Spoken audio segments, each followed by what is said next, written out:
ಇವತ್ತು ನಮ್ಮ ಅನ್ನಭಾಗ್ಯ ಸಿದ್ದರಾಮಯ್ಯನವರಿಗೆ ಮುನ್ನುಡಿ ಬರೆದಿದ್ದೇ ಈ ಫುಡ್ ಸೆಕ್ಯೂರಿಟಿ ಆಕ್ಟ್.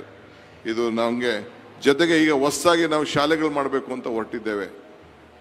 ಈ 2% CSR, ಆ CSR ಅನ್ನ ಪ್ರಾರಂಭ ಮಾಡಿದ್ದು ಇವತ್ತು ಇಡೀ ನಮ್ಮ ದೇಶದ ಎಲ್ಲ ಸಂಸ್ಥೆಗಳು ಒಂದು ನಮ್ಮ ಕಾರ್ಪೊರೇಟ್ ಸೋಷಿಯಲ್ ರೆಸ್ಪಾನ್ಸಿಬಿಲಿಟಿಯಿಂದ ನಮ್ಮ ಗ್ರಾಮೀಣ ಪ್ರದೇಶ ಬೇರೆ ಸೋಷಿಯಲ್ ಆಕ್ಟಿವಿಟೀಸ್ ಮಾಡಲಿ ಅಂತ ಹೇಳಿ ಇವತ್ತು ತೆಗೆದುಕೊಂಡಂಥ ಒಂದು ತೀರ್ಮಾನ. ಇಂಥವೆಲ್ಲ ನೂರಾರು ಕಾರ್ಯಕ್ರಮಗಳನ್ನು ಇವತ್ತು ಕೊಟ್ಟಿದ್ದಾರೆ. ಗಂಟೆಗಟ್ಟಲೆ ಚರ್ಚೆ ಮಾಡಲಿಕ್ಕೆ ಅವಕಾಶ ಇದೆ. ಭಾಳ ಲೀಡರ್ಸ್ಗೆಲ್ಲ ನನಗೆ ಮಾತಾಡಿಸ್ಬೇಕು ಅಂತ ಆಸೆ.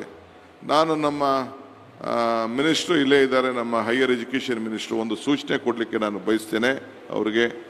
ನಮ್ಮ ಬೆಂಗಳೂರು ಯೂನಿವರ್ಸಿಟಿಲಿ ಒಂದು ಮನಮೋಹನ್ ಸಿಂಗ್ ಅವರ ಆರ್ಥಿಕ ನೀತಿ ಬಗ್ಗೆ ಒಂದು ದೊಡ್ಡ ರಿಸರ್ಚ್ ಸೆಂಟರನ್ನು ತಾವು ಮಾಡಲಿಕ್ಕೆ ತಾವೆಲ್ಲ ಕಾರ್ಯಕ್ರಮವನ್ನು ರೂಪಿಸಬೇಕು ಅಂತೇಳಿ. ಏಕೆಂದರೆ ಅವರು ಒಂದಕ್ಕಲ್ಲ ಮಾಡಿದ್ದು ಎರಡಕ್ಕಲ್ಲ. ಬೇರೆ ಸರ್ಕಾರದಲ್ಲಿ ನಾವು ತೀರ್ಮಾನ ಮಾಡ್ತೇವೆ, ಮುಂದಿನ ದಿನಗಳಲ್ಲಿ ನಮ್ಮ ಕ್ಯಾಬಿನೆಟ್ನಲ್ಲಿ ಚೀಫ್ ಮಿನಿಸ್ಟ್ರು ನಾವೆಲ್ಲ ಕೂತ್ಕೊಂಡು ಏನು ಬೇಕೋ ಅದಕ್ಕೆ ಚರ್ಚೆ ಮಾಡ್ತೇವೆ.